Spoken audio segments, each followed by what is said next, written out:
मैं भियन मिश्रा आज फिर हाजिर हैं विद्या क्वेश्चन बैंक से। मैथ की तैयारी कैसे करें में सांख्यिकी चल रहा था। कल 9वें क्वेश्चन तक बता दिया गया था। 10वां क्वेश्चन कह रहा है 1 से 9 तक की प्राकृतिक संख्याओं का समानांतर माध्य होगा। तो लिखेंगे समानांतर माध्य बराबर 1 + 2 + 3 + 4 + 5 + 6 + 7 + 8 + 9। कुल संख्या कितना है? 9। जोड़िए, भाग दे दीजिए, आंसर आपके सामने होगा। 11वां देखिए 1 से 15 तक की सभी सम संख्याओं का माध्य होगा। सम संख्याओं को लिखिए 1 से 15 तक की सम संख्याओं का समानांतर माध्य की और कहते हैं इसको एवरेज माध्य। एवरेज समानांतर माध्य 2 + 4 + 6 + 8 + 10 + 12 + 14 सम संख्या हो गया ना।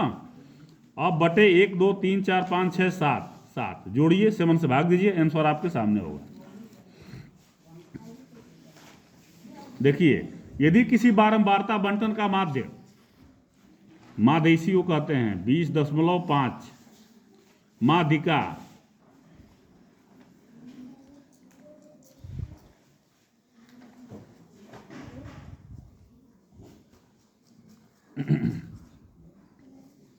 क्या है? 20 है। बहुलक पूछ रहा है, फार्मूला है आपके पास। क्या है फार्मूला बताइए? 3 गुणे माध्यिका -2 गुणे समानांतर माध्य। 3 गुणे माध्यिका 2 गुणे समानांतर माध्य। 20 × 60 और 20.5 दूना 41, घटा दीजिए, आ गया 19। बात समझ में आई?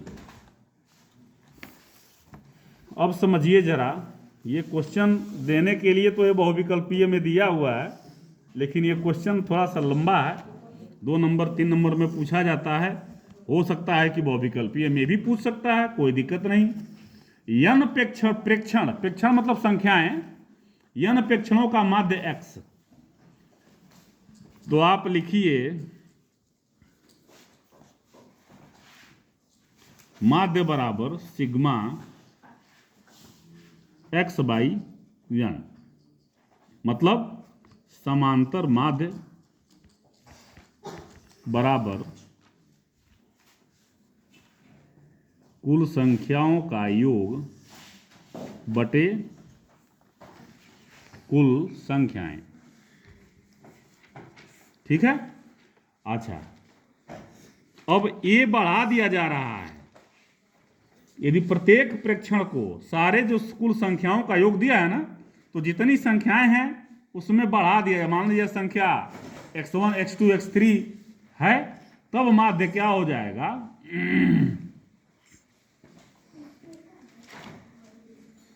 अब देखिए, पहले इसको समझ लीजिए। x माध्य बराबर, अब मान लीजिए ये x1 + x2 + x3 + xn तक है और yn। तो संख्या x तक है, तो इसको हम लिख सकते हैं xn बाई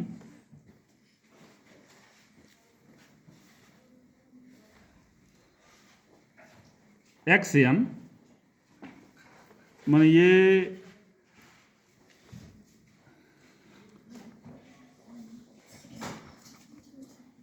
जो ये x1 + x2 + x3 + xn है, जैसे 2 4 6 8 100। तो अब इसे यहाँ आ गया ना, तो इसका फार्मूला है वो करते हैं। लेकिन यहाँ देखिए ये कई x1 x2 x3 xn तक है, तो संख्या है x। अब x का n में मल्टीप्लाई कर देंगे तो ये बराबर xn हो जाएगा। ठीक है। अब जो है ये बढ़ाया जाए तो x1 + a + x2 + a, नया माध्य यहाँ लिखिए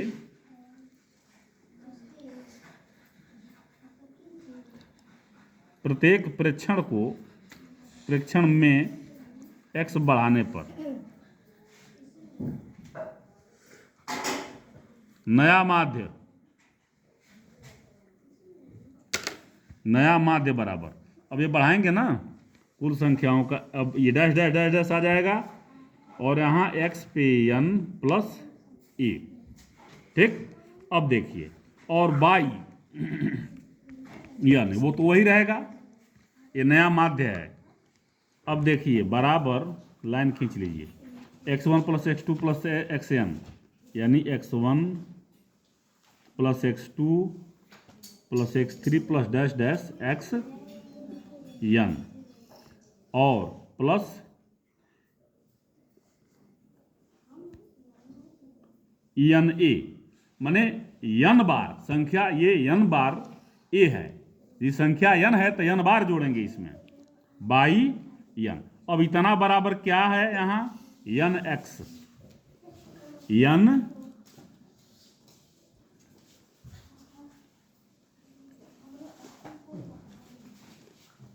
एक मिनट जरा ध्यान दीजिए, यहाँ पे मैं दिल देने का प्रयास कर रहा हूँ, जरा यहाँ ध्यान दीजिए। यहाँ क्रॉस मल्टीप्लाई कर दीजिए, क्या कर दीजिए, क्रॉस मल्टीप्लाई। तो अब इसका इसमें होगा, यानी x1 plus x2 plus x3 dash dash dash xn बराबर इसका इसमें हो जाएगा n मल्टीप्लाई x माध्य, ठीक है। अब इतना बराबर n मल्टीप्लाई x माध्य, n मल्टीप्लाई x माध्य plus n a by n। अब बराबर n कॉमन ले लीजिए तो x माध्य प्लस a बाई n, अभी आ जाएगा x माध्य प्लस a, जो माध्य है उसमें a बढ़ जाएगा, यही इसका आंसर हुआ। चलिए आगे देखिए, कह रहा है प्रथम 10 अभाज्य पूर्णांकों की माध्यिका होगी। तो पहले अभाज्य संख्या निकालिए, 10 थे क्रम से, 2 अभाज्य संख्या माने प्राइम नंबर, 2 3 5 7 8 9 10 11 13 17 19 23 29, कितना हो रहा है देखिए, 1 2 3 4 5 6 7 8 9 10, 10 हो गया ना माध्यिका। तो ये खुदे आरोही क्रम में लिखा हुआ है, ये आरोही क्रम में लिखा हुआ है। अब देखेंगे पदों की संख्या क्या है, 1 2 3 10 है ना, n बराबर 10, तो माध्यिका बराबर, कल ही या परसों में हम फार्मूला लिखवाए हैं, जब पदों की संख्या हो तो 1/2 n बाई 2वां पद, n/2 प्लस 1वां पद 1/2। अब n क्या है, 10/2 वां पद प्लस 10/2 प्लस 1 वां पद, 5वां पद 1 2 3 4 5, इधर से चाहे इधर से, जिधर से मन के दूर से काउंट करिए, 1 2 3 4 5 13, और प्लस 6वां 1 2 3 4 5 6, इधर से गनेंगे 1 2 3 4 5 11 प्लस 13, 11 प्लस 13 होता है, इधर से काउंट कीजिए 13 प्लस 11 आ गया, कोई दिक्कत नहीं, 13 11 जोड़ दीजिए 24 हो जाएगा, कटा दीजिए। अच्छा, अब देखिए कह रहा है किसी गेंदबाज द्वारा 10 क्रिकेट मैचों में लिए गए विकेटों की संख्याएं निम्नलिखित है, आंकड़ों का बहुलक, ठीक है।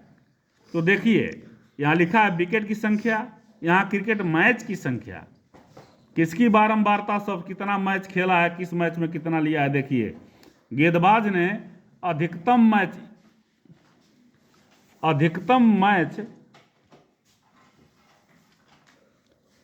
3 में, अधिकतम मैच यही ना है, यही बारंबारता है, 2 विकेट लिया है, तो बहुलक क्या हो जाएगा? विकेटों की संख्या 2। विकेट लिया है ना, तो बहुलक हो गया 2। जिस पद की बारंबारता सबसे अधिक हो वह पद ही क्या कहलाता है? बहुलक कहलाता है। आगे देखिए, इसका बहुलक कह रहा है, इसका बहुलक आंकड़ों, इसका बहुलक ज्ञात करिए। आरोही क्रम में लिखिए। देखिए किसकी बारंबारता सबसे अधिक है। देखिए 10, 13, 17, 19, 12, 15, 19, 20, 19 और 17, यानी कि 19 2 बार है, 3 बार है, 19 3 बार है, 19 के बार है, 3 बार है, 17 2 बार है। तो 19 की बारंबारता 3 है, तो बहुलक क्या हो जाएगा? 19। और ऐसे भी एक और तरीका बता दे रहा हूं, कैसे पता चल जाएगा। देखिए 10, 13, 17, 19, इस सबको लिख के और यहां लिख दीजिए आरोही क्रम, असेंडिंग ऑर्डर या डिसेंडिंग ऑर्डर में लिख दीजिए, तो साफ पता चलेगा कौन कितनी बार आया है। तो उससे बहुलक निकल जाएगा। जिस पद की बारंबारता सबसे अधिक हो उसे हम कहते हैं बहुलक। तो आज 16वें क्वेश्चन तक बता दिए हैं। अब 17वें क्वेश्चन से कल देखा जाएगा। आप समझते रहें, थोड़ा सा पढ़ते रहें ध्यान से। तब तक के लिए धन्यवाद।